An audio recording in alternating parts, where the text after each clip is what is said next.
stop.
Freedom wasn't handed to enslaved people. They fought for it. They organized for it. They risked everything for it. And together, they built one of the greatest acts of resistance America has ever seen. But surviving required more than courage. It required something even more remarkable, a secret language hidden in plain sight. And that language could mean the difference between freedom and capture. Chapter 3. The secret language of freedom. Imagine trying to cross hundreds of miles without a map, without a flashlight, without telling anyone where you're going. One mistake could cost your life. So how did they do it? The answer wasn't technology, it was knowledge. The first guide was hanging above them every single night. The North Star. Unlike other stars, it barely moved across the sky. No matter where you stood, it always pointed north. For thousands escaping slavery, that single light became a symbol of hope. If you could keep the North Star in front of you, you were moving toward freedom, but the stars weren't the only guide. Music became a secret weapon. To plantation owners, they sounded like ordinary church songs, but to those planning an escape, the lyrics carried hidden meaning. One song spoke about crossing into a better land. Another quietly reminded listeners to follow the stars. Some songs warned that it wasn't safe yet. Others announced, "Tonight is the night." Imagine standing in a cotton field, singing beside the people who enslaved you, while secretly planning your escape, right in front of them. That wasn't just courage, it was genius. Communication didn't stop there. A lantern hanging in the right window could mean you're safe. A different signal meant danger. A certain knock on a door could open it immediately. The wrong knock, and no one answered. Every signal mattered. Every detail could save a life. The journey usually happened in short stages, 10 miles, maybe 20, then another hidden house, then another, night after night, week after week, until freedom was finally within reach. But no conductor became more legendary than one woman whose name still echoes through American history. And the real story is even more unbelievable than the legend. Chapter 4. Harriet Tubman. The woman who never turned back. Harriet Tubman wasn't born a hero. She was born into slavery around 1822 in Maryland.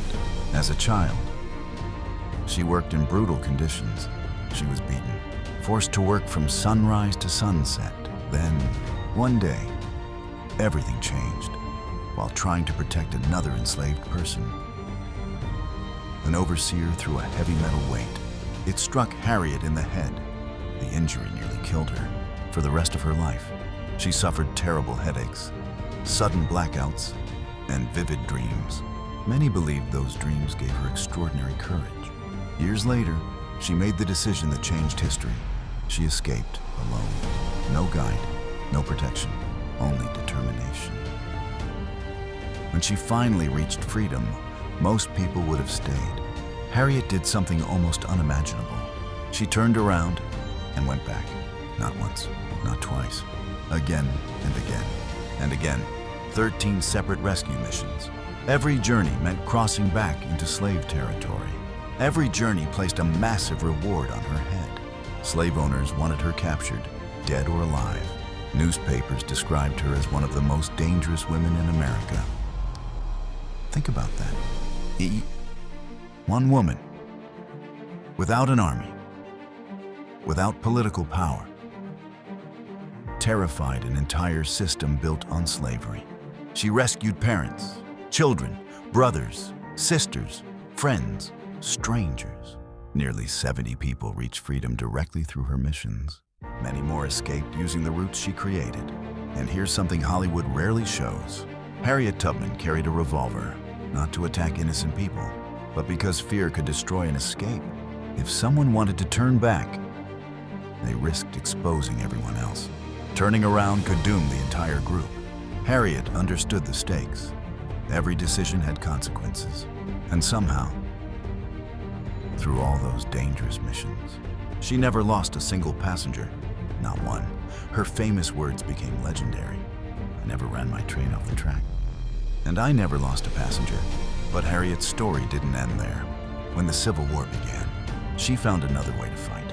She became a scout, a spy, a nurse, and eventually, a military leader. In 1863, she guided Union forces through dangerous waterways during the Combahee River Raid. More than 700 enslaved people were liberated in one single operation. It remains one of the most extraordinary missions of the Civil War. Yet after risking her life for her country, recognition came painfully slowly. For decades, she struggled financially. The government delayed properly recognizing her service. The woman who had helped change America spent years simply trying to survive. She never became wealthy. She never asked for fame. She simply believed freedom was worth every sacrifice. Today, Harriet Tubman is remembered as one of the greatest heroes in American history. But she always insisted she wasn't alone. Hundreds of ordinary people, many whose names have been forgotten, made the Underground Railroad possible. Their stories are just as remarkable, and some of them risked everything without expecting anyone to remember their names. Chapter 5. The hero's history almost forgot. When most people hear the words, the Underground Railroad, they think of one name, Harriet Tubman, and she absolutely deserves to be remembered. But she wasn't alone. Behind every successful escape, there were dozens of ordinary people making extraordinary choices. Some never appeared in newspapers. Some never wrote books. Some left behind nothing except the lives they saved. One of them was John Parker, by day. He was a successful businessman in Ohio, but every night, his real mission began. He quietly crossed the Ohio River into slave territory, alone, armed, knowing that if he was caught, he could be killed on the spot. He searched for people desperate to escape. Then, under the cover of darkness, he guided them back across the river. One trip, then another, and another. Again and again. For years, each crossing was a gamble. Every ripple in the water could reveal his location. Every barking dog could end the mission. Yet he kept going, not because anyone paid him, not because he expected fame, because he believed no human being should live in chains. Then there was William Still. Unlike many conductors, he understood something important. History can disappear if nobody records it. Secretly, he interviewed the men and women arriving at his station. He carefully wrote down their names, their families, their journeys, their dreams. Then he hid those records. If slave catchers had found them, hundreds of lives would have been in danger. After the Civil War, those hidden journals became one of the greatest historical records ever created. Without William Still, thousands of personal stories would have vanished forever. Then there was another remarkable couple, Levi and Catherine Coffin. Their farmhouse looked ordinary, but appearances were deceiving. Behind its walls, hidden rooms protected escaping families. Night after night, people arrived exhausted, hungry, terrified. The Coffins gave them food, warm clothes, a safe place to sleep, then quietly sent them farther north. Over 20 years, more than 2,000 people passed through their home. Imagine that, one house. Thousands of lives changed forever. No applause, no headlines, just quiet courage. And they weren't the only ones. Black churches, free black communities, Quaker families, Native American guides, dot farmers, teachers, boat captains, ordinary citizens, each became one small piece of something much larger. Together, they proved something extraordinary. One brave person can help another, but thousands of brave people can change history. Chapter 6. When the government declared war on freedom, by 1850, the Underground Railroad had become so successful that the federal government decided to stop it Congress passed one of the most controversial laws in American history, the Fugitive Slave Act of 1850. Its message was simple: no place in America was safe anymore. Even if an escaped person reached a free state, they could still be captured, dragged back south, and returned to slavery. The law didn't just target freedom seekers. It targeted anyone who helped them. Offer food, you could go to jail. Provide shelter, you could face enormous fines.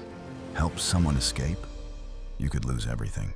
Suddenly, even northern cities became dangerous. Slave catchers roamed the streets. Families lived in constant fear. Free Black Americans could even be kidnapped and falsely claimed as escaped slaves. Imagine waking up one morning, a free citizen, only to be chained before sunset. That nightmare became terrifyingly real.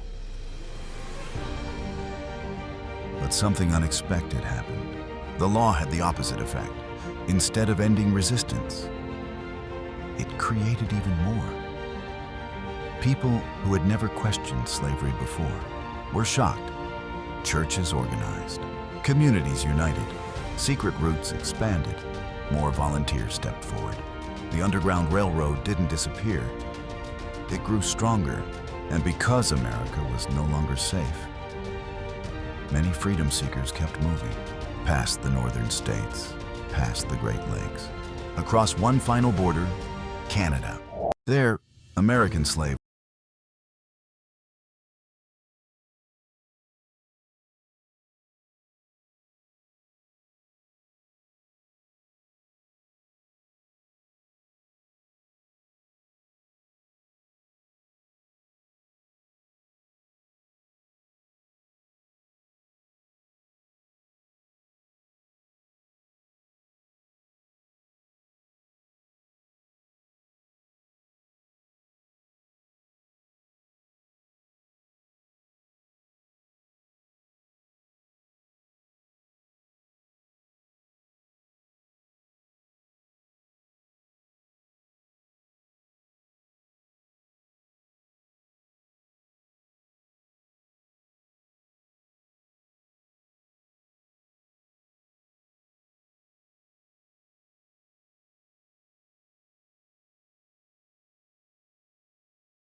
because America's greatest stories are often the ones hidden in the shadows.